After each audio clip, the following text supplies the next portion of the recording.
Avon कैसे हो आप सब लोग। तो आज हम जो नीट 2024 की सीरीज़ है उसमें नेक्स्ट क्वेश्चन को डिस्कस करेंगे। अभी तक हमने 23 क्वेश्चंस हैं वो डिस्कस कर लिए हैं, तो हम नेक्स्ट क्वेश्चन की बात करते हैं। ठीक है। 1 gram of sodium hydroxide was treated with 25 ml of 0.75 molar HCl solution. The mass of sodium hydroxide left unreacted is equal to. तो यहाँ पे हो क्या रहा है कि जो सोडियम हाइड्रोक्साइड है जिसे हम NaOH से रिप्रेजेंट करते हैं और HCl, ठीक है, HCl क्या है, एक एसिड है और NaOH क्या है, एक बेस है। इन दोनों के बीच रिएक्शन होगी और हमें क्या मिलेगा, NaCl प्लस वाटर। ठीक है। इनिशियली हमारे पास क्या है, 1 ग्राम NaOH है और 25 ml 0.75 मोलर क्या है, HCl का सॉल्यूशन है। ठीक है। अगर हम बात करें मोलैरिटी की तो वो क्या होती है, नंबर ऑफ मोल्स, ठीक है, इन पर लीटर ऑफ सॉल्यूशन। तो यहाँ पे मोलैरिटी का फॉर्मूला क्या हो जाएगा, N/V। ठीक है। तो अगर हम नंबर ऑफ मोल्स कैलकुलेट करना चाहें तो M/V के बराबर होंगे। तो हम अगर फॉर HCl मोल्स कैलकुलेशन करें तो यहाँ पे क्या आएगा, 25 × 0.75। ठीक है, डेसिमल हटाएंगे तो 100 आएगा। यहाँ पे कितना आ जाएगा, 75/4। ठीक है, इतना आया। अब देन यहाँ पे जो भी आएंगे क्या आएंगे, मिली मोल्स आएंगे। ठीक है, क्योंकि जो वॉल्यूम है वो ml में गिवन है। अगर हम इसको कैलकुलेट करें तो कितना आ रहा है, यहाँ पे आएगा अराउंड 18.75 इतने मोल्स। ठीक है, हमें NaOH का मास गिवन है तो हम क्या करें, HCl का भी मास कैलकुलेट कर लें। तो यहाँ से नंबर ऑफ मोल्स क्या होते हैं, given mass upon molar mass या मॉलिक्यूलर वेट।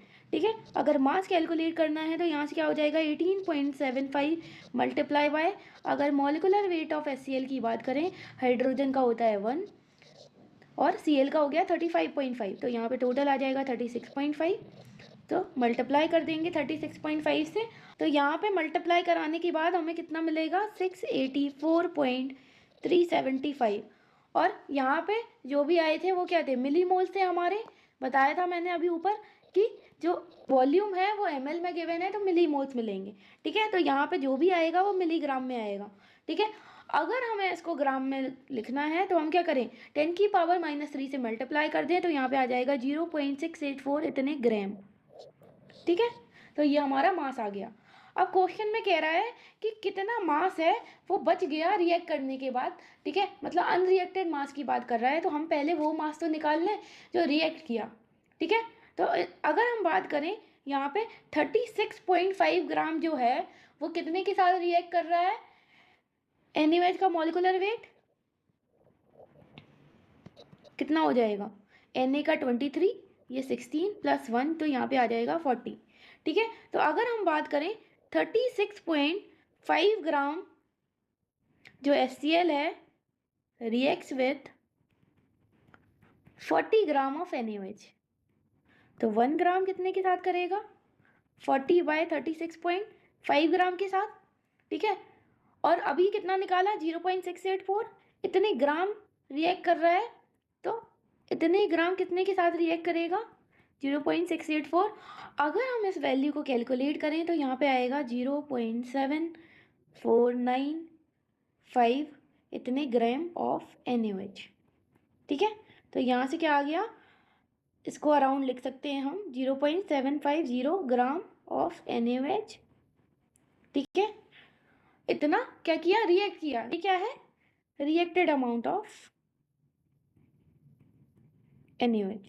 ठीक है, अगर हमें निकालना है अनरिएक्टेड अमाउंट ऑफ NaOH तो कितना आ जाएगा, 1 ग्राम तो दिया था इनिशियली, इससे 0.750 ग्राम घटा दो तो यहाँ पे आ जाएगा 0.250 इतने ग्राम। आंसर किस में दिया है, मिलीग्राम में, तो यहाँ आ जाएगा अराउंड कितना आएगा, यहाँ पे आ जाएगा ये 10⁻³ से मल्टीप्लाई कर देंगे तो ये आ जाएगा 250 इतने मिलीग्राम। तो यही हमारा आंसर हो गया। तो ये आ रहा है हमारा सेकेंड ऑप्शन में, तो second option is the correct option. ठीक है, चलिए हम नेक्स्ट क्वेश्चन की बात कर लेते हैं। ठीक है, कह रहा है कि activation energy of any chemical reaction can be calculated if one knows the value of rate constant at standard temperature. ठीक है, हमें पता है एक्टिवेशन एनर्जी क्या होती है, K equal to a into e की power minus e a by r t from Arrhenius equation. अगर हमें एक्टिवेशन एनर्जी कैलकुलेट करनी है तो हमें रेट कांस्टेंट भी पता होना चाहिए, आर्हेनियस कांस्टेंट भी पता होना चाहिए, ठीक है, टेम्परेचर की वैल्यू भी पता होना चाहिए, ठीक है, तभी हम फाइंड आउट कर सकते हैं। अगर हम क्या करें, दो टेम्परेचर पे निकालें तो यहाँ पे सबको फॉर्मूला पता होगा, दो कंडीशन पे अगर लिखेंगे तो यहाँ पे फॉर्मूला आता है log K2 by K1 equal to E A by 2.303 R 1/T1 minus 1/T2।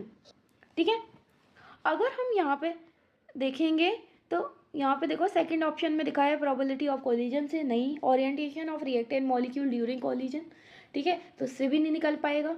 तो फोर्थ ऑप्शन में क्या दिया है, rate constant at two different temperature, तो सही बात है। अगर हम इस फॉर्मूले को अप्लाई करेंगे, इसको बॉक्स में बंद कर देते हैं, तो यहाँ पे देखो दो डिफरेंट टेम्परेचर पे रेट कांस्टेंट की वैल्यू गिवन है, ठीक है, आर की वैल्यू हमें पता ही होती है और टेम्परेचर तो गिवन ही है, तो हम यहाँ से ईजिली जो है जो एक्टिवेशन एनर्जी की वैल्यू फाइंड आउट कर सकते हैं। तो हमारा फोर्थ ऑप्शन क्या हो गया, करेक्ट ऑप्शन।